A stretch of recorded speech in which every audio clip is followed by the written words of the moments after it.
Conférence de presse ak Khalifa Diakhaté. maam jogali musa jigéen ak bambari musa jigéen ñi ngi laan sàmb samaam la.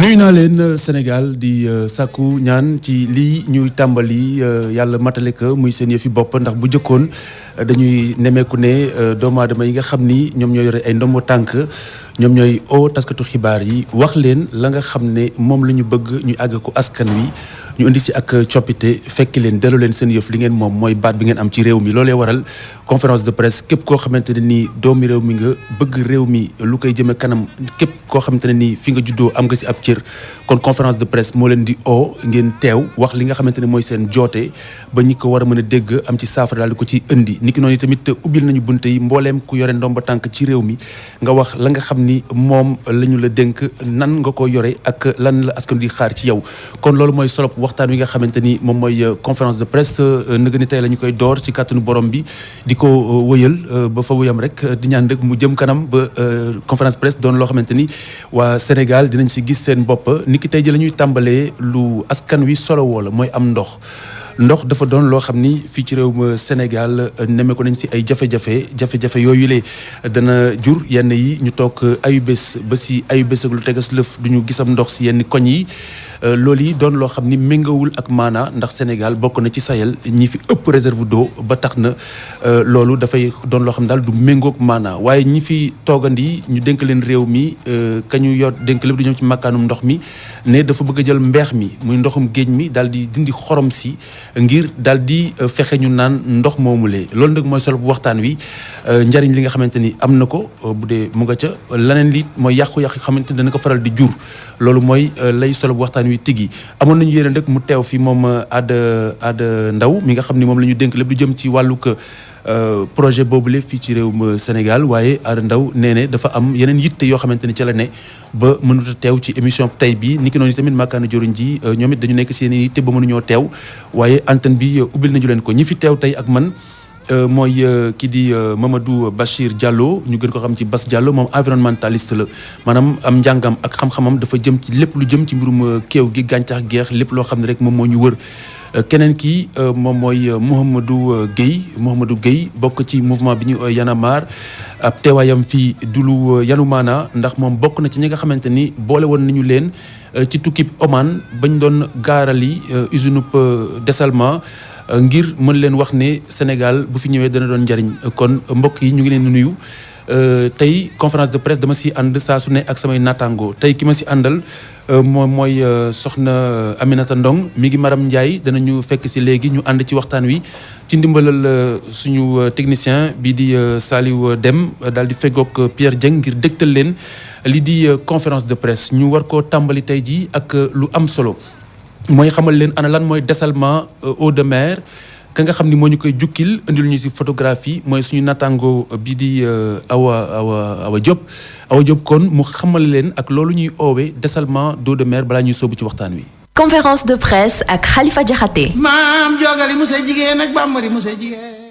usine yu Mamel boobee di rocci ndoxu xorom si géej bi dina am dayo bu tolloog 10,000 mètre cube bés bu nekk ñu mën ko yokk ba 100,000 mètre cube bés bu set xarala bi ñu ko nar a amalee du processus osmose inverse loolee nag daañu ko amal ci ay membrane maanaam ay xeetu tuyau ya nga xam ni dafay may ndox mu sell bi mu mën a jàll ci jamono bi nga xam ne nag dañuy téye lépp la nga xam ni dafa doon xorom ak la ca ànd ci loolee nag daañu séparer ñaari pàcc ndox mu sell mi ak ndox nga xam ni moo tee lépp luy xorom ak yeneen yu ci ànd ya nga xam ne nag daañu ko delloowaat ci biir ndoxum géej gi taux de recouvrement bi maanaam dayowu ndox bi nga xam ni dañu koy connecté ci ndoxum géej bi ci section osmose inverse boobee bu ñu koy xayma dina toll ci téeméer boo jël ñeent fukk jàpp ñeent fukk ak juróom ya nga xam ni nag dafay soxal tolluwaayu xorom bi ci ndoxum géej gi waaye itamit ak température bi procédure osmose inverse dana doon nag la nga xam ni ca pression bu am doole lañu koy amal ci ay pompe ya nga xam ni nag ay système la ya nga xam ni dafa jug ngir récupérer waat lépp la nga xam ni énergie la bu nekk ci biir concentré yi waaye itamit ndoxu xorom bi daañu ko rocci ci anam bi ñu duppee évaporation wala condensation successive procédure boobee nag daañu ko mën a am ci tàngaay ba nga xam ni dafay am doole lool ci effet bu njëkk bi boobule tàngaay nag dina tollu ci 65 degrés Celsius wala lu ko ëpp bu ñu jokkuwee nag ci température ndox boobee ak benn pàcc ba nga xam ni dafay doon ndoxu xorom bu ñu tàngal ba mu tàng jër daanu ko dugal ci li nga xam ni moo di usine ba bi tax ñu dindi ndoxu xorom bi lépp la nga xam ni nag daf cay des di ñu duppee ko saumure dañu koy delloowaat ci ndoxum géej gi gannaaw nag tàngaay boobee méthode bi dana soxla itamit énergie électrique maanaam courant ci bu ñu ko xayma dana toll ci 1,5 jàpp 2,5 kilowatt waxtu bu nekk ci benn mètre cube bu ci nekk ndoxum géej ba nga xam ni usine ba dana ko soxla di ko amal ci li ñu duppee écoulement gravitaire jaarale ko ci ay conduite ya nga xam ni mooy daal di ngacc ndox mi yóbbu ko ci biir usine ba ñu daal di koy sédd ci ñaari pàcc rocc ci la nga xam ni moo di ndox mu sell ma ñuy mën a naan lépp la ca des di ay ion xorom ak yeneen yu ni mel ñu daal di koy rek delloowaat ci biir ndoxum géej gi. Conférence de presse ak Khalifa Diakhaté. maam jogali musa jigéen ak bàmbari musa jigéen. Awa Diop jërëjëf Mouhamadou Gueye salaamaaleykum. salaamaaleykum Khalifa maa ngi lay nuyu di la ziar.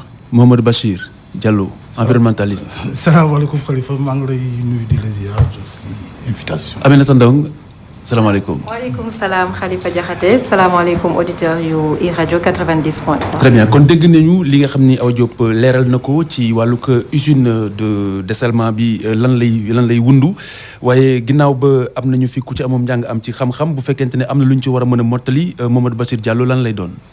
waaw jërëjëf Khalifa di la nuyuwaat di nuyu auditeur ak auditrice su iRadio yëpp xam nga dessalement ndoxu xorom dafa xaw a doy waar suñu dessalement si reporter bi Awa Diop wax na ko soo déggee ça veut dire que dina am ay impact yoo xam ne da koy def si li ñu naan écosystème gàncax geex bépp luy dund si biir ndox mi du yem foofu rek même si jaww ji dina am lu mu fay def.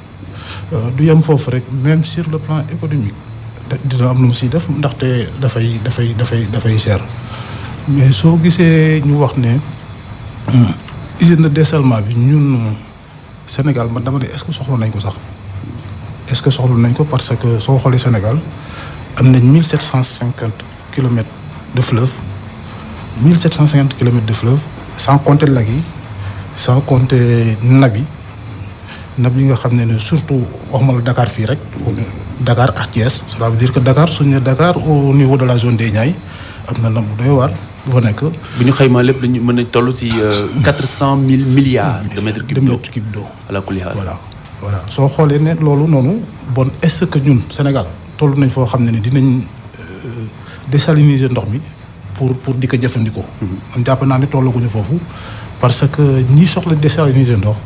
mooy dëkk yi nga xam ne sécheresse bi dafa métti lool wala dëkk yi nga xam ne dañ xaw a jege désert nga xam ne tàngaay bi day doy war ba nga xam ne seen ndox moom seen napp doyul pour ñu jëfandikoo kii utiliser ndox mu neex mi. très bien donc waxtaan wi tàmbali ma dama bëggoon nga am loo si yokk waaye da nga posé ab problématique. alors Guèye Mouhamadou Guèye yow sa teewaay fii li ci solo bi mooy. yàlla dafa dogal bi ñuy dajalee ab comité di leen yóbbu fële ca Oman bokk na si ñi dindi xorom ci si mbeex mi ngir ñu mën koo naan encore que ña fa askanoo sax duñu ko naan yow sa wàllu jëmm demoon nga ca tukki boobule bi nga déggee Awa Diop li mu jot jukki ci li nga xamante ne moom mooy dessalement eau de mer yow ak expérience bi nga vivre lan nga si bëgg toftal. d'abord salaamaaleykum nuyuwaat la Khalifa di leen jaajëfal si dalal bi ngeen ñu dalal. di nuyu équipe bi fi nekk yëpp di nuyu auditeur ak auditrice iRadio donc di wax ne aussi mission boobu baax nañu préciser ne maire Almadies préfet Almadies mu ngi fa woon maire Wakam mu ngi fa woon président comité de pêche bi mu ngi fa woon GIE président GIE pêcheurs yi mu ngi fa woon 6 directeurs généraux de la SONES ñu ngi fa woon. loolu c'est bien de le préciser. beneen bi mooy usine de dessalement bi comme damay rejoindre Bassir lu mu wax rek mooy ça veut dire solop usine bi moo warul nekk sax Sénégal. pourquoi. parce que Oman ça veut dire ñoom seen position géographique effectivement comme li Bassir wax la mooy ñoom dañu nekk pays golfe la ñu en fait. parce que ñoom ils sont entourés de montagnes. donc ñoom pour ñu am accès à l'eau par exemple comme fii SONES ni mu yore wàllu ndox bi pour ñoom ñu gis ndox dinañu creuser ay kilomètres ci suuf pour mën a jot ndox boobu. donc Sénégal ñun amuñu problème boobu problème bi ñu am kañ mooy suñuy état ñooy jéegaani benn technologie boo xam ne ñoom maîtriser wuñu ko en fait. parce que c'est bien de préciser que aussi bi ñu demee Oman ña fa demoon ñu àndoon ak ñoom ñu nekk SONES daanaka am njàngala woon si ñoom. parce que man ak ñoom les mêmes questions yi may poser bu mu ko poser ingénieurs yi nekk foofu di développer technologie osmose inverse boobu ñoom il prenait note parce que tout simplement maîtriser wuñu ko. beneen bi mooy ñoom boo xoolee pays membres yi ñoom dañu am ay convention parce que technologie boobu aussi ñoom depuis 1996 lañ commencé développer technologie bi te ñoom dañu orienté woon ci irrigation de l'agriculture. donc boo xoolee Bachir li mu si wax moo nekk mooy ndox mi pour ñu naan ko parce que ndox mooy togg la defaraat ko dindi bactéries yi neutraliser bactéries yi et tout def coloration yi jox ko nit ñi pour ñu naan ko alors que li si xaw a doy waar mooy Oman ñoom boo xoolee dessalement bi ñuy def parce que dafa am machine yoo xam ne duñ leen seen système de refroidissement du nekk ndoxu géej maanaam mbeex mais ndox mu lewet lay nekk te ñoom industrie ça veut dire boo xoolee Muscat ñoom ils sont à moins de 8000 habitants 800 000 habitants donc boo xoolee ñoom am nañ plus de 10 unités de dessalement en fait am nañ plus de 10 unités. parce que amuñu woon choix. amuñu choix léegi nag ñoom boo xoolee li tax ñu def dessalement option boobu sax li tax ñu gën ko adopté mooy industriel yi leen wër en réalité. loolu la mais du parce que ils ont un problème bu dee lu ñuy naan rek parce que ñoom aussi seen population yépp Oman boo ko xoolee ils sont à 2,8 millions d'habitants. ñun Dakar rek on est à 4 millions et poussière d'habitants. donc pertinence ci projet bi moom laa xamul lan moo tax Sénégal war ko mën a adopté en réalité. xam nga boo nee pertinence projet bi lu tax Sénégal war ko adopté te ñu bari di la dégg te amoon ay dog-dogu ndox yu bari ba ñëpp lottoon dafay xaw a jaaxle. dafay xaw a indi njàqare. donc est-ce que mën nga expliquer tuuti lan moo waral nga wax loolu. en réalité xam nga dama lay jox un exemple xam nga osmose inverse mooy technologie bi gën a high-tech ci filtrage ci àdduna bi fi ñu toll nii. mais boo xoolee ñun Kër Mama Sarr rek dañu am benn pièce bu pan ñu ne privé nañu sénégalais yu ndox. waxuma Dakar de sénégalais yu ndox. waaw léegi système de filtrage boobu moo gën a cher ñaareel bi mooy moo gën a sophistiqué ñetteel bi mooy ñële ils ont formé 2200 jeunes yoo xam ne dañ leen disperser ci usine de dessalement yi. donc mu mel ni ne tey jii Nippon Koet bi xam ne ñoom lañ ko jox mu mel ni état du Sénégal dafa jéggaane ñu ci ñoom ay milliards. léegi impérativement le projet dañ leen ko war a dañ ko war a forcer sénégalais yi. léegi ñàkkum ndox mi. rôle SONES mooy identifier fan la ndox ne SDE seen rôle mooy distribuer ndox mi ñoom ñoom noonu la ñuy liggéey en réalité. léegi nag bu fekkee ne damay revenir sa question mooy lan moo tax ñu am problème ndox ndox lan moo tax Dakar am na problème ndox Sénégal am na problème ndox. jàppuma loolu. Bachir li mu si wax la mooy ñoom kañ ñoo dem jéegaani ay milliards yoo xam ne fokk ñu neexal. ña waral projet bi war a mën a nekk. mais impact parce que boo xoolee ñaari affaire moo nekk ci affaire parce que am na ay impact environnemental. mais am na aussi ay impact économique. parce que ci biir boo demee Wakaam ñi xam ne ñu ngi doon exercer ay activité de pêche et cetera mais ñooñu ñëpp da ngay gis ne après seen secteur d'activité day disparaître. ça c'est un de deux mooy bu ñu desalee xorom ci ba pare ñun ci la ñu gis Oman. bu ñu ko desalee ba pare dafa am. ay concentration de sel très élevée yoo xam ne ñoom dañuy yóbbu kii ci seen municipalité parce que dañu am ay convention ak ñoom ñooy lakk xorom boobu. mooy saumure bi. concentration forte concentration de sel. mu ngi noonu donc loolu Sénégal pareegu ci. léegi nag lan moo tax ñu ne dañu war a def coûte que coûte l'usine et que beneen précision bi mooy boo xoolee foofu seen parce que sànq nii rek maa ngi xoolaat déjà ci internet bi ak li ñu fa jot a gis def nañ 3 heures de voiture ci 2 dernières usines yu ñu visité mais da ngay gis ne ñoom ils sont benn bi mu ngi à 160 kilomètres des habitations. bi ñu njëkk a visité boobu moo gën a xaw a jege parce que boobu 30 minutes de route la. mais lan moo tax ñu ñëw ba Wakam ñu ne. projet bi dañ koy def mu cohabiter avec les populations sans autant ñoom ñu tenir compte des impacts économique et environnemental. très bien kon nañ tax na si proximité bi da nga am looy laaj Aminata Ndong wala. benn question laa am pour Mamadou Bachir Khalifa ci par rapport ak conséquences yi. conséquence bi usine bi mën a am fële fi nga xam ne foofu lañ ko fas yéene installé muy ca Wakaam foofu nga xam ne zone boo xam ne c'est une zone boo xam ne dafa nekk zone bu reproduction lu jëm ci li nga xam ne mooy jën yeeg affaire yooyu ndax usine bi dina andi ay conséquences ci reproduction li nga xam ne moo nekk ci géej gi. sa question boobu dafa am solo trop ba tax na bala may bàyyi Basirou mu tontu ci dama bëgg ñu bàyyi ndey mbili yi autorités yi li nga xamante ni wax nañu ko ci Awa Diop mu ñu ko jukkiloon si ndaje mu ñu amaloon si ñeenti fan ci weeru décembre bu ñu si noppee ñu dellu si waat si laaj bi. conférence de presse ak Khalifa Diakhaté. maam jogali monsieur jigéen ak bambari monsieur jigéen. Sénégal dina càmbar lii di dessalement maanaam dindi lépp luy xorom ci ndoxu géej ni ki source d'approvisionnement ci wàllum ndox mu sell loolee nag di ab alternative ba nga xam ne dafa jug ngir jànkonteel jafe-jafe yi nga xam ni moom la ñu nemmeeku ci séddale ndox bi ci Ndakaaru Massour Faye mooy jëriñ gu ñu dénk wàllum hydraulique ak assainissement. ndoxum géej gi mosuñu ko maanaam utiliser tey jii nag dañuy utiliser ndoxum géej gi pour yokk maanaam ndox lu ñu soxla ci ndox ci région de Dakar ñëpp xam nañu géej du jeex mukk te technologie yi am léegi tax na ba nga xam ne mën nañ ko liggéey te jafe-jafe wala yu ñu ci doon xaar doot ci amati. dessalement par osmose di anam ba ñu nar a amalee boobu lekk liggéey loolee dafa sàmmonteeg lépp la nga xam ni moo di norme environnementale ak it wàllum wér-gu-yaramu askan wi bu nu sukkandikoo ba tey ci jëwriñ gi loolee nag niki ni ñu koy defee ci àdduna bi wëngal këpp. ci wàllum géej gi wala ci wàllum jën yi nga xam ni am na ñuy wax ni mën na indi perturbation ci wàllum jën yi mais loolu dañuy rassurer maanaam population yi des pêcheurs ñi nga xam ne ñooy utiliser ñooy dem ci géej di wuti jën wala di napp li leen technologie yu ñuy utiliser maintenant mën na ñoo maanaam liggéey ndoxum géej gi naan ko delloo ci xorom si nga xam ci lañ ko jëlee te du perturber dara dëkk yu bëri ci àdduna bi dañ koy def wax nañ lu mat 16000 unités yi nga xam ni de dessalement d'eau de mer yi nga xam à travers le monde. usine boobee nag nga xam ni moo nar a dindi xorom si ndoxu géej bi ngir mën ko séddalewaat askan wi ñu nar ko taxawal ca Mamel liggéey nag daañ ko door niki ñetti weer yu njëkk yu atum 2019 loolee nag dafa jug ngir karangeel séddalem ndox mi ci Dakar Thiès ak itam Mbour daañ taxawal sax ak conduite d'eau ba nga xam ni dana toll ci 400 ak juróom-benn fukk ci ay kilomètres. conférence de presse ak Khalifa Diakhaté. jogali monsieur jigéen ak bambari monsieur jigéen.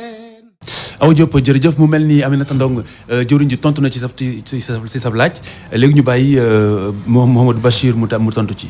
jëriñ ji xam ko ni projet moom nit ñi moom dañ koy défendre suñ ko bëggee samp loolu moom leer na mais d'ailleurs déjà man dama ne fi ñuy njëkk a def projet bi muy zone des Mamelles mais une zone classée une zone archéologique. qui date plus de 1 million d'années d'ailleurs sur le plan étude géologique rek war nañu ko fa def. c'est vrai que ñun daan nañu def ay sorties classe en géologie. doo dégg sur le plan géologique. mais sur le plan botanique tamit dafa riche. y a beaucoup d'espèces de plantes yoo xam ne dañu am foofu noonu.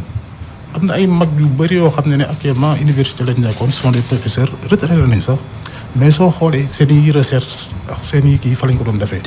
xam nga bon waruñu ko fa def parce que dañ signé ay convention internationale muy convention de la biodiversité. te soo xoolee convention Ramsar sax dafay xaw a laal littoral. kon Sénégal mu ngi violé ay conventions yu mu signé du point de vue conservation de la biodiversité rek loolu rek doy na. impact laaj bu ma laaj nag par rapport ak impact bu muy def si géej gi Khalifa environnementaliste la. mais ministre bi nee na amul benn kii. day impacté. loolu scientifique yëpp d'accord nañ ci. loolu moom impact sur l'écosystème marin. tous les scientifiques d'accord nañ ci. nee na dara si jën yi dinañ mën ko ne nen ko ne. du am. écosystème su yàqoo kay foofu désert dafay ne. fu désert rek vie du fa amati. parce que xam nga la mooy yàq écosystème bi émanation de cyanure boobu ñuy wax day lax photosynthèse bu ndox mi loolu ku def biomarine di nga ko xam dafa am si wàllu géej. photosynthèse mooy phénomène bi tax. ferñeent bi tax yenn jën yi di dund yenn plante yi di dund. ba ci ñun ñii. ba si ñun ñii. xam nga rayon solaire bi soo amul woon rek. ñun ñu dégg rek am na ay xeetu jàngoro yu bëri yu ñuy dal. xam nga photosynthèse boobu noonu soo xoolee si wàllu géej dafa am ay éléments yoo xam ne ay être yoo xam ne être vivant dire que sous-marine yoo xam ne dañ bëgg luminosité bëccëg rek nga leen di gis am yoo xam ne guddi gi rek soo defee plongée sous-marine la nuit di nga xam ne si ngay gis. si ngay gis ne yii yi ngay gis bëccëg ñuy dund di vivre. guddi gi doo leen gis. yeneen ñooy génnaat ci suufi xeer yi. bon nag su nekkee émanation chimique boobu dafa am. xam nga dafay làq jant bi li kii yooyu noonu bëccëg yooyu ak gàncax yooyu di dund ci taatu ndox mi mais yooyu suñu gisee lëndëm dañuy dee. guddi gi am nañ fi ñuy làqu mais mënuñu continuer di làqu à vie. waaw kon xanaa ministre bi dañ ko wax information yoo xam ne du dëgg. gars yi suñu bëggee jàllale seen projet lu nekk dinañ la ko indil Khalifa yow Sénégal lañ nekk loolu xam nga ko. au point de faire de telle sorte que ñu dem ba aw jën dootu fi amati. waxuma la jën xam nga li tax jën dootu fi amati parce que gis nga loolu noonu émanation suñu boobu noonu xam nga géej c'est des courants marins. te Dakar dafa nekk ci zone boo xam ne li ñu naan bël entre la grande côte et la petite côte soo xoolee de Cap Manuel ba Tëngeenu Yoff moom à partir de Yoff fa la grande côte bi nekk ba Saint-Louis. wax nga Tëngeen ñu bari ñu xam Tëngeen mooy île ba. îlu Yoff bi soo xoolee. lu dalee foofu ba Saint-Louis moom la ñuy wax la grande côte. lu ko dalee ba Dakar foofu la ñuy wax intervalle bi ba lu ko jëmee côté Yarax ba jëm Cap Skirring xam la. jëm Cap Skirring wala ñu def petite côte. léegi nag ndox moomu les grandes eaux la petite côte ndox moomu ñu daje loolu tax mu ne côté Wakam bi jëm Almadies ba mu nekk bël parce que man j'ai pratiqué la pêche napp na ay courants marins yu doy waar ñoo fay am. te gis nga sumi boobu suñ ko jotee ñun mënuñu contrôler courants yi saa tantôt ñu dem au nord tantôt ñu dem au sud tantôt ñu dem au large tantôt sax mën nañ teer ba si tefes gi. te soo xoolee gàncax yi di dund ak mala yi di dund yëpp si jën yeex yooyu noonu yëpp si booru li si ëpp si côté côte bi la ñuy ëpp lu ñuy dund. dans les profondeurs soo xoolee peut-être la majorité des espèces c'est les pélagiques. jën yi nga xam ne jënu kaw ndox. ñoo fa ëpp moo tax soo xoolee convention yi ñu signé bateau yi si yooyu la quoi si jënu kaw ndox yi ñooy ëpp. mais les espèces benthiques yi nga xam ne si xeer la ñuy dund. coof yooyu noonu gis nga zone boobu noonu zone de migration la. bu bëri boo xam ne di coof yi. yow yaa di nga indil fitna si leen yi ndax aw coof dootu fi amati. coof dootu fi amati déjà rek muy commencé raar. ak sàmben yeeg yooyu. mi ngi Maram Ndiaye tam nañu léegi ci studio bi si conférence de presse bi. mi ngi Maram Ndiaye am na laaj bu mu war a laaj yow mi demoon nga Oman li nga xamante ni wax na ko léegi nii dégg nga ko bu ñu noppee di nga ci indi ay leeral mi ngi bismillah. jërëjëf Khalifa ginnaaw bu ñu la nuyoo di nuyu ñi nga xam moo di suñu gan yi di nuyu képp kuy auditeur u iRadio 90.3 fii si Ndakaaru laaj bu may jëm rek day continuité lay doon par rapport ak fi nga xam ne moom la ñu tàmbalee léegi jëm su lu ñu dutee SOMIR bi boobu la ñu bëggoon xam comprendre baax a baax ana lan la mën a jur si wàllu conséquence bi pour askan wi mën koo xam. très bien repréciser juste que SOMIR bi mooy forte concentration de sel. et boo produire benn mètre cube d'eau produire nga benn mètre cube bu SOMIR maanaam bu dee naan nga benn mètre cube d'eau posone nga benn mètre cube d'eau géej gi. voilà ci gàttal. waaw te SOMIR boobu tamit dafay ànd ak tàngaay ça veut dire que force concentration de sel boobu noonu. moo baaxul. Lac Rose exemple rek laa leen wax Lac Rose dafa am jën. déedéet. soo demee Technopole dafay am jën. soo demee Technopole dafay am jën. nga dem Lac Mbabas dafay am jën. bon war nañ xoolaat ne force concentration de sel baaxul ci gàncax gi. soo demee Lac Rose soo xoolee le fond c'est xorom rek la. waaw léegi nag loolu noonu suñu jëlee def ko ci géej gi. lépp lu fa nekkoon di comme fii day yàq lépp lu fa nekkoon comme gàncax comme luy dund muy jënax yooyu noonu dafay te li ëpp importance sax soo xoolee les premiers maillons de la chaîne alimentaire. li nga xam ne jën mooy bactéries yu ndaw yi nga xam ne jën moom lay njëkk di dund si littoral bu lay jógee. si lay commencé parce que ñoom foofu dañuy soxla luminosité bu bëri ak tuuti tàngaay parce que tamit war nañ xam densité ndox ñaata la si sel ça veut dire que suñ sànni 0.3 la. densité sel ndoxu géej. 0.3 la mais gis nga suñ defee SOMIR bi ñëwee. da koy triplé daf. maanaam bu amoon benn kilo xorom ñetti kilo xorom lay doon. ñetti kilo. ba juróom. tellement que concentration bi mooy am doole. très bien bon lépp lu fay dundoo si lu doon dundoo si 0.3 boobu noonu dootu ko mën résister. mi ngi dootu ko mën résister. satisfait. waaye bon satisfait peut-être moom mi nga xam ne xaw ma xam jot nga jàll si moom mi jot a def touru monde bi xaw a dem ba Oman mais dañoo gis ni benn constat bien vrai que ñi ngi wax ni am na ay conséquences mais bëri na réew yoo xam ni am na ay usines de dessalement alors pourquoi muy gën di bëri de plus en plus. ministre bi wax na sax 1600 mais waaye on est à plus de 1700 voilà. bon loolu moom contradiction kese la li ministre bi wax parce que boo xoolee dama wax léegi ma ne Oman lii tax ñoom ñuy dessaler ils sont entourés de montagnes et que industriels yi fa nekk moo gën a tax ñuy dessaler parce que machines yi fa nekk ndoxu géej waru si dugg tout simplement ça. léegi nag ñun Sénégal contradiction bi mooy lan moo tax ñun ñu war a dessaler et que ñu am ay fleuve comme sànq li Bachir wax yu dul jeex léegi ñu ne dañu war a dessaler daar pour jox ñi ñu naan Sénégal tey jii boo xoolee la situation géographique de Dakar tey jii bu ñu ne Kër Momar Sarr am na problème kon Dakar kenn du nan parfois bu ñu ne Kër Momar Sarr am na problème yenn régions yi sax dina am yoo xam ne day impacter si ñoom léegi dëkk yi naan ñoom. yi ngay wax ne dëkk yooyu dañu créer ay usines de dessalement yu bëri c'est parce que dëkk yooyu non seulement ñoom seen niveau de respect des normes environnementaux dañ ko respecté parce que Oman boo fa demee newul si dëkk bi de comme ni mu nekkee ma mel ni dafa nekk à des centaines de kilomètres des habitations dama lay jox juste l'exemple de Agadir Maroc expérience boobu bu ñu ko fa testé d'après centre de recherche bi ñu demoon Oman xam ne un Marocain moo nekk directeur bi xam ne tous les unités yi nekk Oman bu ñu dessalee ba pare échantillons yi foofu lañ koy yóbbu ñu xool ndax eau bi c'est potable ou pas moom moo ñu wax ne te document bi ñoom ñëpp yor nañ ko ñoom ñuy demoon ci mission bi Agadir bi ñu installé ils ont injecté des milliards pour usine de dessalement boobu mais comme dafa nekkoon à cohabitation avec habitation yi bi mu impacté ba remonté information bi remonté ci famille royale bi dañu délocaliser le projet à 48 kilomètres des habitations donc loolu mooy ça veut dire loolu mooy gis nga xam nga lan moo fi nekk faut que état du Sénégal ñu wax population yi dëgg wax ak seen axulaay taala c'est tout simplement ça la question elle est simple nañu wax ak seen axulaay taala ñi xam ne ñoo ngànk liggéey boobu balaa ma doon gën a mën a nekk à l'aise du ma ne Bachir li muy wax nanguwuma ko parce que xam-xam lay wax mais balaa ma doon gën a nekk à l'aise mooy ñoom ñu ñëw toog fii ndax li may wax kenn dina ko dindi si. nee na dafa jàpp aada dafa jàpp dafa nekk si beneen situation. Xalifa xamal la moo tax Sénégal du dox.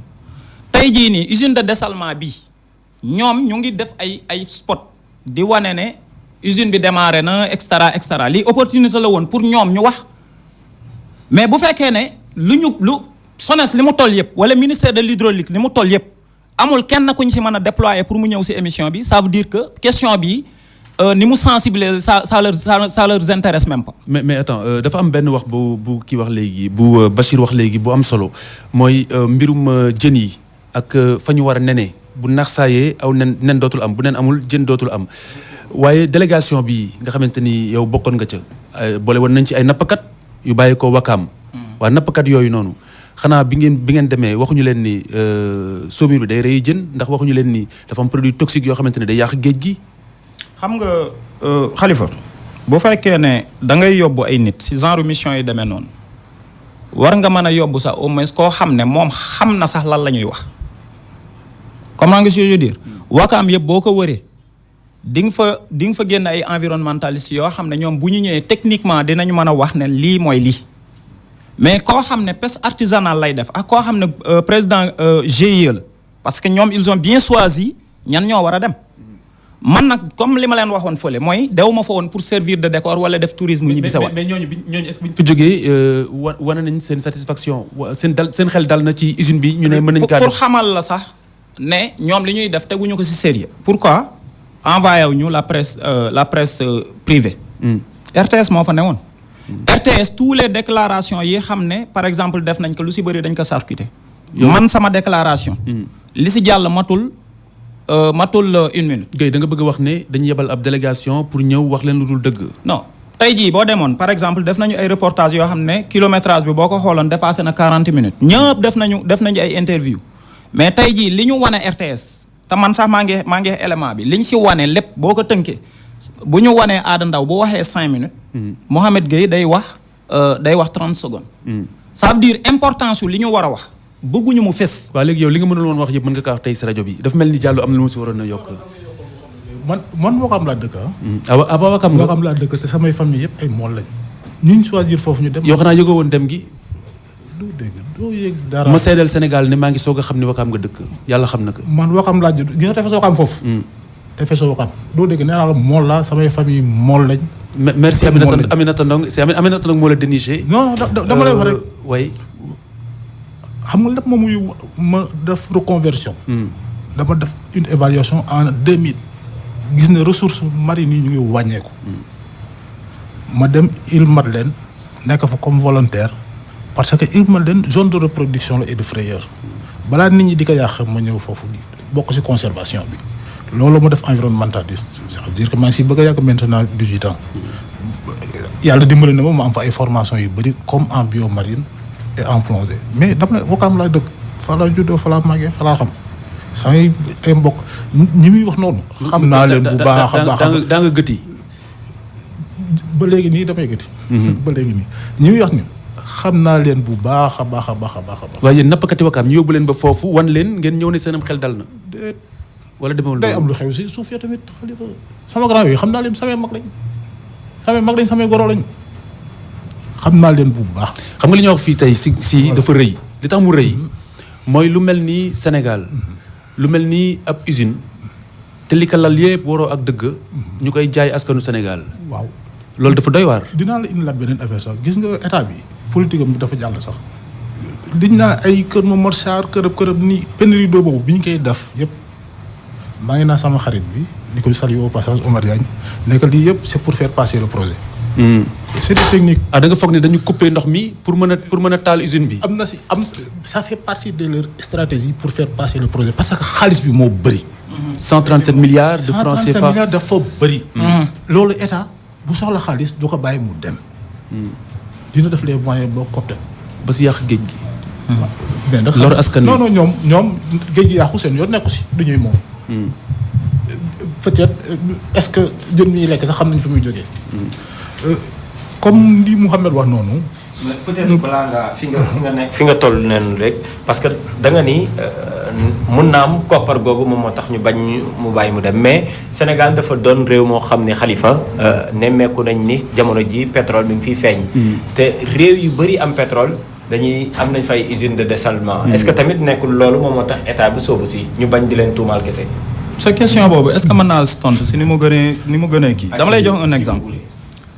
à Bargny boo fa demee installé nañ fa 2 centrales à charbon xam nga dañuy wax gap énergétique ñu installé fa benn centrale de 120 mégawatts 110 mégawatts ak benn boo xam ne 250 mégawatts léegi ñun par exemple ñun ñëpp xam nañ ne centrale à charbon day dégager ce qu'on appelle des gaz à effet de serre xam nga loolu déjà ay pollution la yoo xam ne ba pare am ay métaux lourds tey jii nii bu ñu taxawee ñu ne ngay wax ay affaire u énergie tey jii fii nii ñu war a dessaler nii dafa war a am benn centrale spécialement bu koy dawal. ndax dafay soxla courant bu bari. day soxla courant bu bari léegi comment se fait-il que à Bargny ñu di fa installer xam nga en réalité gis nga les projets là boo siy réfléchir dans le fond c'est parce que la centrale à charbon de Bargny moo war a dawal le TER. L'usine de dessalement ça n'a rien à voir ak énergie bi ñuy wax ni tey jii nii bu ñu lay wax énergie bi xam ne centrale bi parce que ñoom li ñu wax boo xoolee projet boobu mu ngi jóge si Nayencom ay multinationales ba si KEPCO bi ñu ñëwee les Sud-Coréens ñoom dañ ne dinañ defar courant jaay Senelec bu ñu defaree bu ñu defee seen distribution ba pare jaay la sous-région mais yow da nga wax ne da nga am gap énergétique ngay jéegaani c'est la même situation à Bargny ça veut dire boo xoolee site bi abrité tey la centrale du débat bi mais dafa baax ñu préciser loolu site bi abrité tey la centrale c'était un site déjà loti et attribué à des Bargnois qui habitaient le littoral mais gab boobu ngay wax loolu court terme la mais Sénégal njort nañ ni fii ak 2021 jëm 2025 dinañ am courant bu doy ak pétrole bi nga xam ni génn na. léegi joxe courant bu doy est-ce que mooy rey waa baat ñi parce que mayuloo ma yeggali sama argumentaire. mais site boobu lu ñu bëgg a xam. c'est s'il vrai vous que plaît non depuis sànq yaa ngi siy ñëw. allez-y xam nga lu ñu bëgg a comprendre. le problème c'est quoi avec vous implantation bi la ou bien. implantation bi problème la. Site bi abrité la centrale dafa cohabiter ak benn centre de transformation des produits halieutiques boo xam ne ça regroupe plus de 1000 femmes. très bien mais comme li nga wax nii daañu si ñëwaat je pense que Migui Maram Ndiaye préoccupation mooy dafa jàpp ne xaw na yanu maanaa ñu engagé wu ci projet boo xamante ne nii dafay bari courant bu muy soxla parce que am nañu xel bu dal ne ni réewi golfe yi amee pétrole ba soobu ci lu ni mel ñun war nañ am sañ-sañam fileek at yu néew n'est-ce pas Migui. parce que Khalifa amul mbir booy soobu pour man. te du am benn conséquence. olof sax da koy wax. très bien ku bëgg dara foofu nga bàyyi dara. dëgg la maintenant ñoom ñoo ñuy expliquer réellement entre li nga xam ne moom moo di conséquences yi ak lu mën a jur su lu baax suñ doon peser ci balance bi. ana lan mooy gën a ëpp. léegi ñu préciser rek Migui balaa ñuy avancer. ñu préciser rek ne les autorités ñoom nee nañu amul impact. du dégg ngeen élément bi. loolu ministre ba nee na amul impact. c'est ça qui est un peu troublant. sauf que pour dëggal leen ñoom suñuy wax si li nga xam ne def nañ ko boo wëree si internet bi amul benn ko xam-xamam màcc ci mbir mi ku ne amul impact. mais dañ naan nañu ko limiter. loolu la ñu gis. oui très bien loolu moo si xaw a doy waar en plus. mënuñu ko limiter. il essaie de chercher des techniques de limiter. parce que c'est vrai que le chiffre bi rëy na 1700 waaye réew yooyu yëpp boo leen xoolee yan réew la. mooy réew mu mel ni Oman Algérie Arabie Saoudite Amérique du Nord bërëb yoo xam ne daal boo xoolee. ay Jordanie ay boo xoolee amuñu Israël. ñëpp ñu ngi si États-Unis ñu ngi si. benn question laa bëggoon poser c'est par rapport ak fi ñu doon waxtaanee sànq mu jëm ci énergie bi ndax ku xam usine de dessalement. énergie bu bëri la laajte. est-ce que réew Sénégal pare na pour li supporter boobu dépense boobu ci énergie. ci wàllu énergie. waaw loolu da doon baax nga invité waa Sénélec. ñoom ñu wax si nga invité waa SONES ñoom ñu wax si mais man li ma mën a wax mooy li ñu gis Oman ni ñu respecté ñoom normes yi les déchets par exemple concentration de sel yooyu ni ñu koy ça veut dire ni ñu koy jëlee si usine bi ba dem ba dañ koy lakke ba wan ñu loolu lépp Sénégal pareegul pour loolu dama wax si début émission bi ne ils ont formé 2200 jeunes. Mohamed yow da nga bëgg wax ni en fait yow contre projet bi waaye da nga bëgg wax ni. projet bi. non Sénégal pareegul ci projet la charrue avant les bœufs parce que sànq da nga ni. loolu en réalité. sànq da nga ni bañ fa demee experts ya sax. dañ doon jàng dafa ñu doon jàng. effectivement tey dañ leen yóbboon pour lan pour convaincre leen ni projet bi baax na dara nekku si. effectivement parce que xam nga bu ñuy def ko parce que du ma am prétention sax ne dañ doon defi contre expertise. mais dañu doon dem pour ñu wan ñu mais boo xoolee 3 usines yu ñu visité benn bi centre de recherche la en même temps nekk usine boobu que seen capacité de production mu ngi si ay 100 000 mètres cubes d'eau par heure. bii ñaata la bii 50 000. bii 50 000 mètres cubes par jour la. Ndakaaru soxla ñaata 400. waaw 1000 mètres cubes. comprends nga li ma la wax loolu ay contradiction la dama ne xam nga lan mooy wax bi mooy Oman si boppam unité yi fa nekk. mooy c'est juste que ñoom dañu seeni industriels yi la ñu gën a war a mën a approvisionner ci loolu parce que boo xoolee xaajaatu population Oman dama la wax ne Moscou ils sont à 8000 habitants. 800 000 habitants mais ñooñu xaajaat bi naanuñu ndox bi Dakar nag xam nga ñun lan la ñuy wax te damay préciser beneen affaire mooy ñoom dañuy jël eau de montagne bi 60% première usine bi xam ne moo conforme ak bu Dakar bi xam ne ñoom seen am nañu équivalence. boobu dañuy jël 60% eau de mer bi jël 40% eau de montagne bi ñu diluer ko. defaat rejet jël ñu conserver les 40 defaat rejet 60%. rejet boobu dañ koy rejet bi day dem si benn kii de 1,5 kilomètre. très bien. comme naa nga lim la. léegi zone boobu dañ ko baliser ça veut dire kenn du fa nappakat du fa jaar. amul lenn lu fay jaar. yooyu noonu laa wax ne. Sénégal pareegu si. alors Migui dama bëgg laaju Migui bi dama bëgg spécialiste bi tontu si bu ñu jëlee balance bi teg ci li ciy njariñ ak li ciy aw lor ndax projet bi doon na projet boo xam ni war nañ ko supporter. ni Sénégal man jàpp naa li Mouhamed wax. mi ngi on est d'accord loolu mooy laaj bi. bu ñu sur la balance qu'est-ce qui pèse plus lourd ban moo gën a diis. jàpp naa li Mouhamed wax mooy dëgg man jàpp naa ne waraguñu mën supporter projet bi nii actuellement. projet bi dafa mel dana am de. non ñu ngi si kawam te def nañ seen i façon ba affaire yi di dem. mais tey jii su fekkoon. mais sur la balance par exemple si loolu la bëgg mu tontu sur la balance. xam nga nit projet da ngay natt loolu usine boobu ñu def ñaata nit la war a mën njëriñ ak lii di lan la war a mën yàq soo xoolee si géej gi li mu war a mën yàqu rek si wàllu napp bi même si wàllu dépense. dama lay wax doon naa wax ne am na un programme mag gestion intégrée des ressources marines et côtières. Ouakam site pilote la woon. Ouakam je crois que Ngaparou et Kayar c'était des sites pilotes ba nga xam ne dañ fay def ay air ay zone de protection yoo xam ne pour dugal fa ay récifs artificiels nga xam ne dañuy ñogal géej gi. defoon nañ ko sax. defoon nañ ko. Ouakam ça a commencé à porter ses fruits.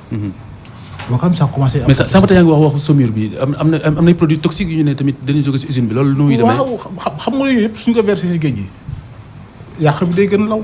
te nee naa la courant marin bi kenn mënu ko contrôler. donc pour tontu mi gi da nga ko bëgg a wax ne li muy yàq mu ëpp li muy defar. man jàpp naa ne lu muy yàq mu ëpp lu muy defar.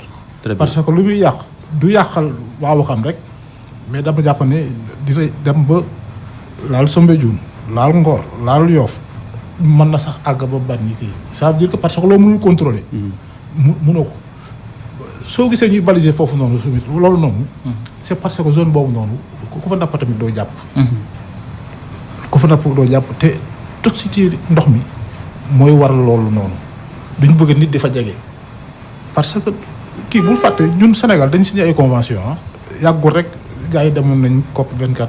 voilà effectivement par rapport à ça xam nga mënuñu wax ni réduction du xam nga. mais yàq géej gi ngay wax waaye mu ngi nekk si biir habitation yi ndax amul wàllu am na pollution bu war a mën a lor nit ñi fa dëkk. Dakar fait partie des villes les plus polluées du monde.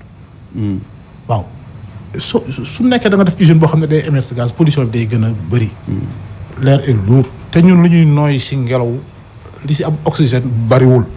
très bien mais usine bu Kër Momar Sarr bu daggee mën na naanal Dakar. xam nga war nañu amaat yeneen pexe si wàllu ndox. sax war nañu amaat yeneen pexe man président Abdoulaye Wade bu muy def nu mu tuddati les bassins de rétention là. mais bassin de rétention yi mën nañ ko gën a kii mën nañ ko gën a ñoxalaat defaraat ko ba mu bees ba nga xam ne dinañ mën récupérer eau pluviale bi te man jàpp naa ne coût bi ñu war a def pour kii si usine de dessalement bi la nappe des Niayes la. suñ defee coût boobu noonu. dinañ mën a dundal rek Dakar si wàllu ndox yooyu noonu. sans compter les massifs de Diass. les bassins versants de la Somone fu mu jógee. ñu déglu suñu taskatu xibaar yi. conséquences yi nga xam ni moom ngeen ràññee fii si biir Ndakaaru est-ce que tey jii suñu jëloon mbir mi daal di ko yóbbu fële les îles du Saloum même conséquences yi ngeen siy gis. île du Saloum. par exemple. île du Saloum ça dépend fa la habitation yi féete. maanaam ñu génn Dakar quoi. projet non mu génn Dakar mu bañ a génn Dakar. projet bi dama ne la boo demee Oman cohabité wul ak population yi. xaw ma ndax li ma wax dégg nga ko am déet est-ce que xam nga ne usine de dessalement bi approvisionné wul Sénégal de Dakar lay approvisionné yenn artère de Dakar xaw ma ndax liir nga étude d'impact bi. yenn partie ci Dakar lay approvisionné en eau. parce que c'est pas le Sénégal. li mu mën a génne ci ndox tout au plus mooy 100 000 mètres cubes d'eau. mu ngi noonu 50 000 à 100 000. mais loolu tamit Khalifa. xam nga lu tax buñ doon na loo xam ne duñu ko xeeb mooy dañ doon yàgg di wax ni Kër Momar Sarr ndox mi muy indi doyul ci Ndakaaru. donc suñu amee boo xam ne tamit dafa nekk Dakar mën a solutionner problème boobu parce que sànq ñoom dem nañ sax bay junj ni boo mooyul jafe-jafe yi ñuy dund at yi yëpp c'était pour ñu préparer ñu pour ñu am bile usine mais ça aussi réglé nañ fi benn solution mooy tey jii jafe-jafe dootul am ndox fii ci Dakar xam nga sànq loolu laa doon wax parce que boobaa Kër Momar Sarr également dina mën a fexe ñu jool yeneen solution dem Thiès dem Louga. moom laa la doon wax sànq dama ne la Oman baal ma Guèye pour ñu recadrer projet bi impacté wul kenn à Oman. Guèye baal ma rek pour ñu recadrer je pense que aspect boobu comprendre naa ko carrément. Ndiaye li ko gën a charmé ci projet bi mooy am na soxla boo xamante ne usine bi bu ñëwee dana ko faj yow li la déranger mooy dana ko faj waaye paj googu c'est à quel prix. ndax juboo ngeen. defe naa loolu mooy coole de loolu mooy moo prix foo mu am prix man loolu tamit laa bëgg. léegi Migi yow boo dëkkoon tey jii si zone bi xam ne fa la ñu war a installer usine de dessalement bi sa li ngay wax nii day transformer wu en inquiétude c'est la réalité. tey jii centrale à charbon bi est-ce que xam nga ne ça veut dire dama lay wax du débat bi mais centrale à charbon bi est-ce que xam nga ne périmètre sécuritaire bi xam ne normes internationaux yi ñoo si wax.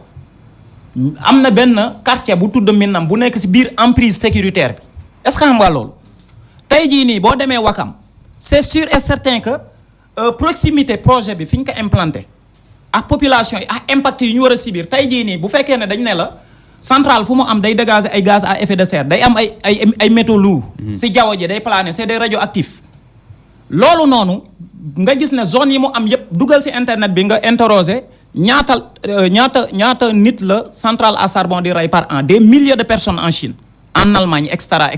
mais est-ce que approvisionner les populations en eau wala di leen fournir de l'électricité moo war a jox état droit pour mu ne ñii dëkk fii considéré wu ma la comme ay nit ay mala laa leen considéré. très bien ñu avance parce que man am na sax daal laaj boo xamante ne nii il faut ñu laaj ko parce que man li ma bëgg a xam Guèye balaa ñuy pare il faut nga wax ci loolu mooy bi ngeen jógee Oman lan ngeen waxante ci seen biir maanaam ba yéen ñëpp mu mel ni da ngeen ànd ci projet bi wala boog ngeen seetaan nguur gi def ko ba mu des peut-être yow.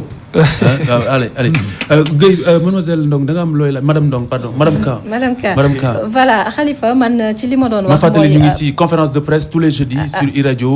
muy 90.3. ñetti waxtu bu tegalee fanweeri minute. voilà man ci li ma doon bëgg a waxaat mooy par rapport ak inquiétude Migi li mu wax par exemple usine de dessalement bi bu ñu ko délocaliser woon dindi ko Ndakaaru ndax ñoom dinañ ànd ak usine bi inquiétude Mouhamed tam moo jëm ci cohabitation bi am ci usine bi fi ñu ko placé digg Wakaam bi ñu ko teg ak askan wi ni mu leen jegee est-ce que environnementaliste bi nga xam ne mooy Mamadou Bachir mën na wax itam ci lu jëm ci conséquences yi nga xam ne usine bi mën na ko dégager mu jëm ci à part li nga xam ne mooy jëm ci géej gi ak reproduction bi jafe-jafe yi muy indi ci reproduction bi dina indi itam jafe-jafe ci askan wi ma par rapport ak usine bi li muy dégager.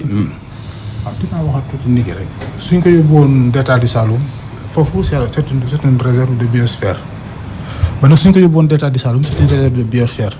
gars yi duñ ko nangu te état bi xam na bu baax réserve biosphère y a des lobbies par rapport aux ONG internationales yooyu noonu yuy lutter pour ça.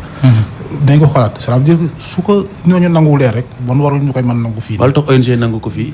yan ONG ñu ko nangu. dama xam ne kenn dégguñu ci kenn. non Khalifa man per la bokk plateforme pour l'environnement et la réappropriation du littoral Mokhtar Ba mooy suñu président bokk naa SOS littoral bokk naa AV association des volontaires de l'environnement yooyu yëpp suñu base Ouakam la wax nañ ci.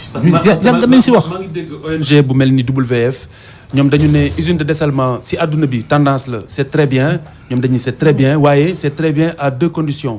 première condition mooy mu nekk nécessité maanaam mu doon lu ñu yittewoo tigi deuxième condition mooy muy loo xamante ne nii la cay jur ci aw lor la cay jur ci aw lor du ñu demee. xam nga suñ naa loolu wax na dëgg parce que impact soo gisee ñu naan day impact bi day ndaw su impact bu ndawee amul problème. mais ñoom waxuñu sax impact dafa ndaw dañ ne amul impact. non am na impact. wala man maa déggul élément bi boobu. da nga déggul ñoom su nekkee kiiwu ministre bi dañ naa amul impact. ce reportage dañu mais dafay impacté. mais le ministre un ministre de la République. nee naa la ci li ñu rëy mënul taxaw naan Sénégalais yi amul impact te moom impact yëpp d'accord nañ ne usine de dessalement fi ñu ko def dafay impact. dëglul ba xam parce que man lii mënuma kaa gëm daal. conférence de presse ak Khalifa Diakhaté. maam jogali mu say jigéen ak bambari mu say jigéen. Sénégal dina càmbar lii di dessalement maanaam dindi lépp luy xorom ci ndoxu géej ni ki source d'approvisionnement ci wàllum ndox mu sell loolee nag di ab alternative ba nga xam ne dafa jug ngir jànkonteel jafe-jafe yi nga xam ni moom la ñu nemmeeku ci séddale ndox bi ci Ndakaaru Massour Faye mooy jëriñ gu ñu dénk wàllum hydraulique ak assainissement. ndoxum géej gi mosuñu ko maanaam utiliser tey jii nag dañuy utiliser ndoxum géej gi pour yokk maanaam ndox lu ñu soxla ci ndox ci région de Dakar ñëpp xam nañu géej du yeex mukk te technologie yi am léegi tax na ba nga xam ne mën nañ ko liggéey te jafe-jafe wala yu ñu ci doon xaar dootu ci amati. dessalement par osmose di anam ba ñu nar a amalee boobu lekk liggéey loolee dafa sàmmonteeg lépp la nga xam ni moo di norme environnementale ak it wàllum wér-gu-yaramu askan wi bu nu sukkandikoo ba tey ci jëwriñ gi loolee nag niki ni ñu koy defee ci àdduna bi wërngal këpp. ci wàllum géej gi wala ci wàllum jën yi nga xam ni am na ñuy wax ni mën na indi perturbation ci wàllum jën yi mais loolu dañuy rassurer maanaam population yi des pêcheurs ñi nga xam ne ñooy dem ci géej di wuti jën wala di napp ni leen technologie yu ñuy utiliser maintenant mën na ñoo maanaam liggéey ndoxum géej gi naan ko delloo ci xorom si nga xam ci lañ ko jëlee te du perturber dara dëkk yu bëri ci àdduna bi dañ koy def wax nañ lu mat 16000 unités nga xam ni de dessalement d'eau de mer yi nga xam à travers le monde. usine boobee nag nga xam ni moo nar a dindi xorom si ndoxu géej bi ngir mën ko séddalewaat askan wi ñu nar ko taxawal ca Mamel liggéey nag daañ ko door niki ñetti weer yu njëkk yu atum 2019 loolee nag dafa jug ngir karangeel séddaleem ndox mi ci Dakar Thiès ak itam Mbour daañ taxawal sax ak conduite d'eau ba nga xam ni dana toll ci 450 ci ay kilomètres. Conférence de presse ak Khalifa Diakhaté. maam jogali musa jigéen ak bambari musa jigéen. Bachir yow yaa jàngi woon yaay borom xam-xam bi waaye ministre bi nag kilifa la te nee ne affaire bi amul benn njeexital dañu jël saumure bi delawaat ko si ndox mi delawaat ko si géej gi te du wàññi dara. ministre bi de waa Ndar la. d'accord naa ne waa Ndar la. Ndar am na dex am na géej. mais jàpp naa ne man gënuma xam géej. man loolu laa jàpp. te su waxee donc il est bien informé. il est mal informé j'allais dire. doo dëgg dañuy défendre seen projet ñoom ñoo ko bëgg. ba lor askan wi. ñoom seen yoon nekkul si loolu. bu lox loolu yow tamit. Khalifa. mënumaa gëm ni un ministre de la République yoonam nekkul ci lor askan wi. y a beaucoup de trucs qui se passent au Sénégal. gars yi askan bi teguñu leen fenn si loolu. li ngay wax ni c'est scientifique. loolu moom day yàq géej gi. loolu c'est scientifique yëpp d'accord nañ si loolu noonu. dafay impacter. ndax am na ay pexe pour wàññi impact yi ndax am na ay pexe. si pexe lañ nekk gis nga méthode. osmose boobu ñuy wax noonu méthode boobu noonu. su nekkee da doon impacté dañ ne 100% peut-être 55% mooy des 50 xam nga genn wàll gi dina yàq. mënul bañ a yàq te ba pare machines yi ñuy utiliser moo graw aspirateur yooyu noonu lu muy aspirer si micro-organique dafa bari. te micro-organique yooyu noonu suñ ko day na ba delloowaat ko si géej gi day yàq. cela veut dire que soo demee sama jun canal bi fa am foofu dina am ay vie mais li muy yàq moo ëpp. yow gis nga sama jun suñ fa jàppoon jën léegi génne ko doo ko nangoo lekk. parce que nu mu mel yooyu la te buñ jàpp ne nag ndoxu géej gi pollué wu la man ànd na ay chercheurs yoo xam ne océanographique ñuy jël ay prélèvements sur l'eau salée. usine bi du ko traité. de Cambérène usine bi du ko traité. non moo tax ma ne la nag au lieu que ñuy def usine de dessalement est-ce que duñ traité suñu nab yi nekk fii nii.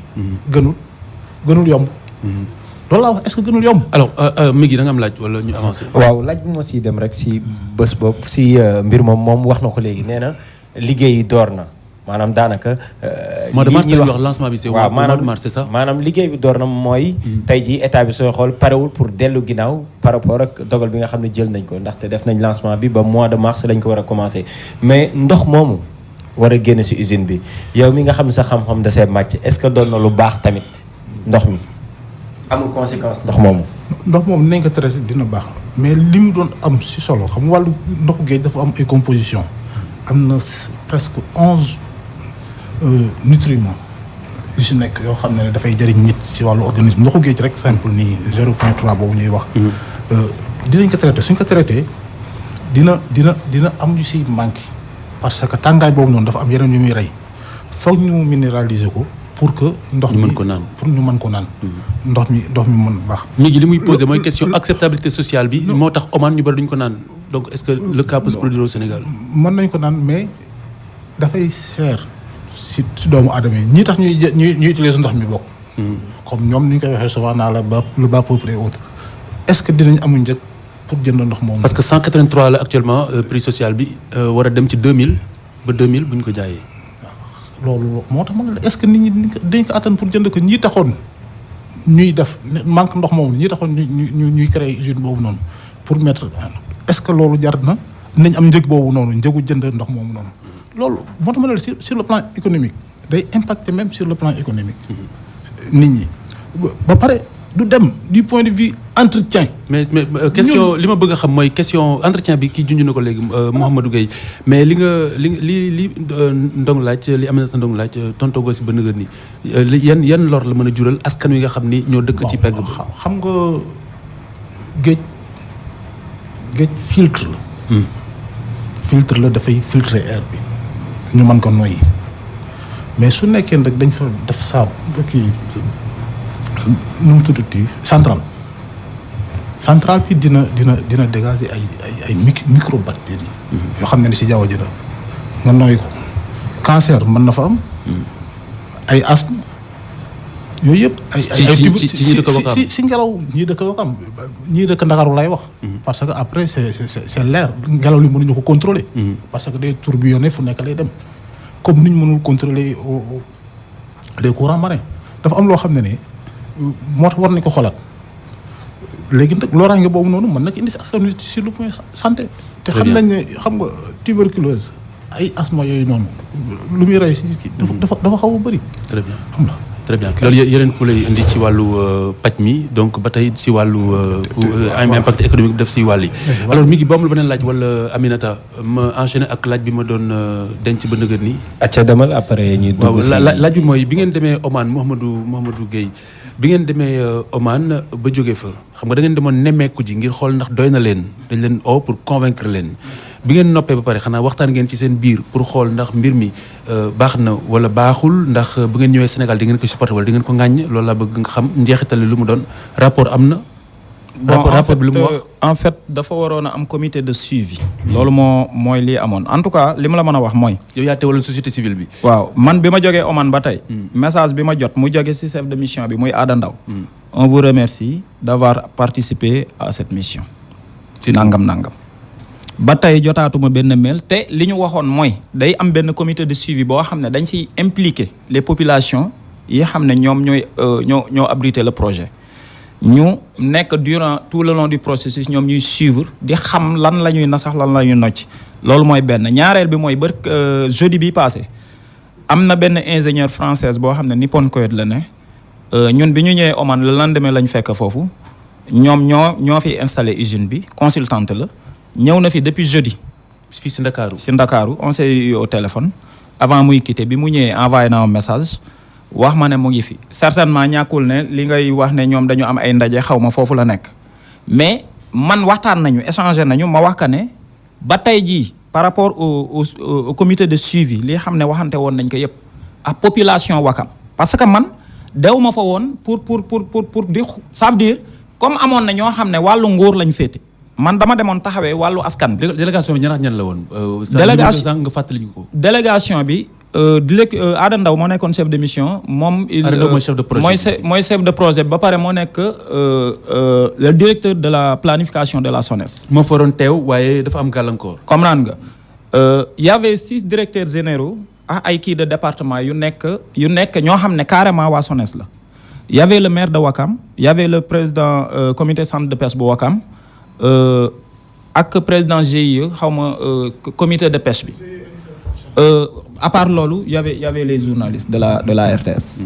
comprendre nga ñoo nekkoon ci kii bi mais xanaa lii gënoon jaadu mooy bu ñu fa jógee man ba léegi nii amul benn ndaje boo xam ne parce que man mission bi man je représentais la société civile sénégalaise mais mission bi Y'en a marre ñoo ma yónni. ñoom xanaa man bi ma ñëwee def naa rapport envoyé naa ko waa Y'en a marre xam nañ lan moo xew Oman léegi nag ñoom est-ce que def nañu rapport. man comme ni ma defee rapport ñoom ñu envoyé que population yi wala ñi xam ne waa Wakam ñoom dañ ne Wakam la ñu représenté woon est-ce que dem nañu woote waxuma def rapport de woote benn séance publique comme ni mu doon amee ñoom bi ñu bëggee def projet bi ñu ànd see waa SDE ànd see ñun ñi xam ne demoon nañu bu ñuulee ñu ne ku ñuul na ku bu weexee ñu ne weex na tal mais yooyu amul ba tey jii amul jotaatuma beneen mail bu jóge si waa SONES Y'en a marre jotaatul beneen mail boo xam ne jóge na si waa SONES wala comme ñoom ñoo organisé woon mission bi. alors Guèye yow sa rapport bi nga def lu ci gën a fës. mooy projet bi la faisabilité li si gën a fës mooy man li ma njëkk a constaté mooy Oman usine de dessalement yi benn jegewu si population yi loolu benn la ñaareel bi mooy gestion wu ki sel bi buñ ko desalee ba pare ñoom wax nañ ñu fañ koy yóbbu mais fii waxaguñ ko tamit ci biir étude bi. ñoom duñ ko delawaat ci géej gi. non ça veut dire dañuy gas benn puits de 10 mètres à Oman. branché si ñoom seen tuyaux yi dañuy xëcc ndoxu géej bi. ndoxu géej bi bu ñëwee si ay chambre lay dem y a 49 chambres. 49 chambres yooyu mooy système de traitement bi léegi day neutralisation des bactéries yi mu lay wax algues yeex yooyu yëpp ak jën yu sew yeex yi mënul résister pompe bi. lépp da koy xëcc dugal ko foofu. buñ paree ba desale ba pare da ngay gis jën yu dee yooyu yëpp da nga ko si gis mooy lii kii doon wax léegi Bachir. bu ñu paree rejet bi li nekk si ndox mi. maanaam jóge si usine bi rejet bi 60% lay nekk day dellu 40% yi la ñuy conserver. léegi système osmose inverse bi ngay dégg noonu mooy ça veut dire dernière. waaw et puis moo nekk dernière processus bi nga xam ne ndox mi fa la war a jaar mooy système de filtrage bi nga xam ne moo gën a sophistiqué bu fa jaaree nag à partir de là ndox mi dañuy wax ne c'est potable. léegi nag filtre yooyu déjà ça coûte des millions benn bu ne moo gën a cher kii yi ñuy wax ne Kër Momar Sarr xaw ma lañ ko. pièce ba part dañ ko war di changer périodiquement wala. dañu ko war a changer parce que c'est des filtres. loolu ay filtres la ça veut dire filtre yooyu dina calaminer dina boucher par ay ban ay algues ay nangam yoo xam ne parce que nan laa la ko mën a expliquer dafa mel ni benn tame rek. ñu ne la tame bi mooy tame bi xam ne moo daax a tame si adduna bi si wàllu ndox. noonu la mel. très bien léegi kon ça veut dire que usine bi am na njariñ am na aw lor. waaye dafa am ay matukaay yoo xamante ne jëluñu ko fii ci Sénégal. te waxuñu ko nit ñi. wala kon xëy na kon jël nañ matukaay comme ministre bi ne amul benn lor. je vous donne un exemple. oui. est-ce que gis nga benn waa Wakaam bu nekk si biir processus bi. nit ñi yóbbu woon xam nga ñan ñoo fa nekk. waaw SONES Nippon Koweït. moo li ñu yóbbu woon ci mission bi SONES ñoom le Sénégal société sénégalaise des eaux ñoom ñoo fi gérer wàllu ndox mi. ñeneen ñi mooy les japonais yi xam ne ñoom ñoo financé le projet. ak nappkat yu jóge Wakaam. non attends nappakat yi jóge Wakaam waxuma si wàllu lan la ñuy kii dama ne ñay liggéey sa projet ba laa la wax lenn li wàllu état la leneen li wàllu multinational bi la. comme naan nga lim la léegi kan mooy contrôler. ñu des si rapport bi nga xam ne moom la doon wax léegi rapport bi nga xam ne jébal nga ko waa mouvement Y en a marre si rapport boobu ana yan mooy aspect positif yi. bon usine de dessalement ba la ñu demoon aspect positif yi mooy ndox mi.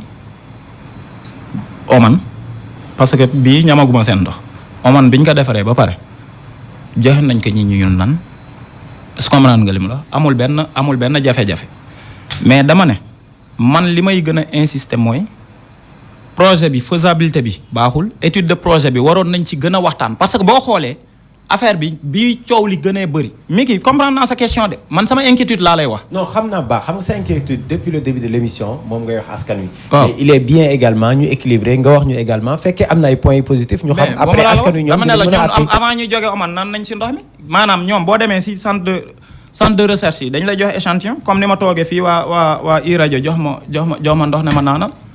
comme bouteille yi ngeen ñu jox boo leen demee comme genre bouteille yi def nañ si ndox bi boo ñëwee da nga koy naan ñu ne ndox bi bu génnee si technologie osmose inverse bi nii lay mel. daanaka si wàllu. mi ngi dafa mel ni ci wolof daal Guèye dafa ni njariñ loo fekkee. dafa mel ni loolu la wax wala loolu. mais Khalifa gis nga partout scientifique yëpp yi def étude sur les usines de dessalement ñëpp nangu nañ ne benn côté positif boobu la am de nit ñi dinañ soxla ndox dinañ ko naan. loolu mooy positif bi. mais tout le reste c'est des impacts négatifs sur le plan environnemental. naan boobu ndox moomu ñu koy naan rek loolu rek moo baax. moo si positif Aminata en fait.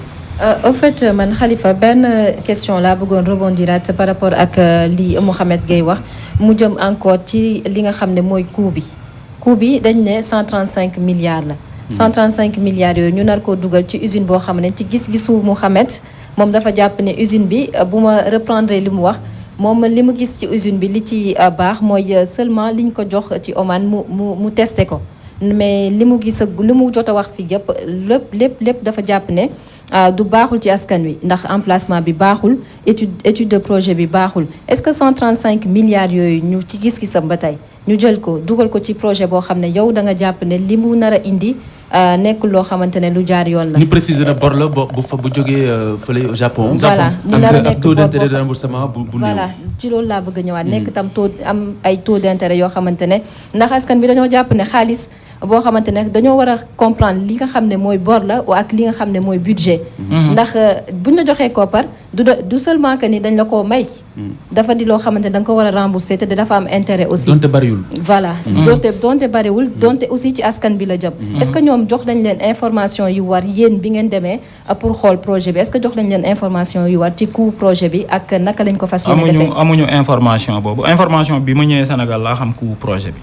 mais beneen affaire bi mooy loolu exemple yi bëri na fi terre bi rek exemple la surfacturation yi gars yi di wax ak ni ñu dépassé extra ça veut dire Sénégal mooy dëkk boo xam ne buñ ne lii 10 francs moo koy defar ça veut dire dinañu wëndeelu ba après dañ naan dañ ci war a dolli mais Nippon Koweït ñoom dañu ñëw andi seen xaalis ne dañu bëgg a defar usine de dessalement comme naa nga lim la def ay convention avec l'État du Sénégal État du Sénégal nag moo war a xam la sa arrangé askan wi ak la leen sa arrangé wul loolu mooy débat bi. alors Mohamed balaa ma lay bàyyi da ci nga fàkk beneen expert boo xamante ni mu ngi jóge ci société boobu nga tudd léegi. ndax jot ngeen a weccoo wala ndax jot nga weccoo yow personnellement ak ñenn ci borom kàngam yi borom xam-xam yi nekk foofu. si biñ demee Oman si ñooñu noonu. waaw non ingénieurs yi dañ doon wax ak ñoom et puis ñoom ils ont été très sincères. ça veut dire ñoom lu ñu leen wax. même bi ñuy wax si affaire neutralisation des bactéries affaire yu demee noonu question boobu man maa leen ko kii sax te dama koy wax fii si rajo bi. bi ñu tontoo question boobu maire Wakam dafa gedd comment dana li ngeen ma waxoon nii.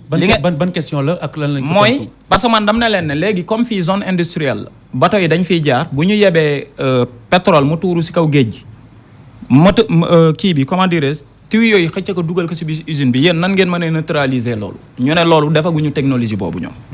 comme naa nga lim la dafa mel ni benn bateau jaaroon si large mooy kii li mooy wax courant yi mën loo ko maîtriser benn bateau tey di nga sangu géej ba mu yàggee gis koltaar nekk sa kaw bopp.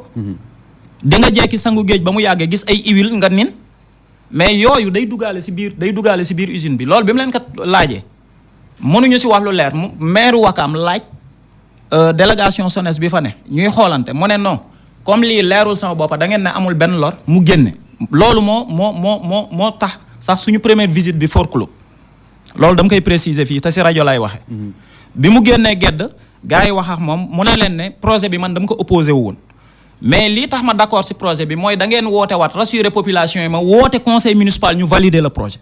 loolu la maire foofu la ko waxee. donc loolu mooy lii ma bëggoon a leeral ci point boobu. très bien. moom suñu population bi attention population bi bien vrai que les représentants de la population sont les chefs de quartier mais maire bi deuxième oote boobu noonu pour valider le projet am nañu sax xawoon opposé wu. mais chef de quartier la oo ak conseiller bi. valider projet. mais est-ce que information bi en vrai dire agressé population bi. loolu jar a xool parce que. mi ngi rapidement parce que li ñu dese si waxtu bari yow. rapidement parce que baax na aussi balaa ñoo dem. tey jii ñoom it ñu jox ñu ay proposition loo xam ne askan wi mën nañ ci tegu fanaan ak jàmm. ay Mouhamadou. waaw xam nga man sànq ba léegi bi sama intervention maa ngi joxe ay proposition par rapport à ça. dama lay wax. nit ki man xaw naa yàlla dimbale na ma xaw naa def tour du Sénégal te xam naa lan moo fa am si wàllu. très bien ak yooyu noonu. yàggul sax soriwul sax fii Mbour fenn fi ñu naan àgg baabu. ndox nga fay bal. ndox bu neex parce que dañ fa doon jéem a bënn forage mu antu mais ndox maa ngi fay génn. mais yooyu noonu. suñ toppee Sénégal di ko saytu dinañ si gis yu bëree bëri mais yooyu noonu mën nañ ko utiliser. très bien. te du jar du jar xaalis solution Mamadou Gueye solution. li mu fi gis comme solution mooy ñu woowaat ña demoon ñëpp ak population ya fa dëkk. ñu ne leen na projet bi lii moo si nekk nii lañ koy defee maanaam mu leer si ñëpp. ñu xam ne la ñu gisoon Oman moom la ñu war a def fii. amul xiic xaaj wala jiixi jaax. waaye daal ci tënk yéen ñaar ñëpp jàpp ngeen ni projet bi am na impact contrairement à li autorités yi wax. mooy dëgg am na impact. jërëjëf Aminata Ndong jërëjëf mi ngi Maram Ndiaye yéen ñaar daañu dellu si waat bu sooyee suñu borom ni ki alxames bi ñu dëkkmal ci conférence de presse jërëjëf Mamadou Bachirou Diallo Bass Diallo environnementaliste jërëjëf Mamadou Gueye société civile bokk ci Y'en a marre kon mbokk yi li mooy seen numéro bu njëkk bu seen émission conférence de presse ni ngeen ko xamee ni ki tey yéen la ñuy oo ngeen ñëw fii wax li nga xamante ni mooy seen cër si réew mi ñi nga xam ne ñoom ngeen dénk réew mi ñu am ay ndomba tànk daañu ñëw fii ngir wax li nga xamante ni moom nañu yore réew mi kon conférence de presse ngoog di gërëm Pierre Dieng di gërëm Serigne Saliou Deme di leen jox dig daje ba alxames bi ñu dëkkmal di gërëm également Kolo Cissé mi ñu janool muy filmé ngir emedia.sn mën ngeen a déglu mën ngeen a seetaanaat émission bi kon ci emedia.sn ci suñu chaîne YouTube bu iRadio jërë ngeen jëf. Conférence de presse ak Khalifa Diakhaté. maam jogali musa jigéen ak bambari musa jigéen ñi laan samb samaam la. jar may lenge njulo man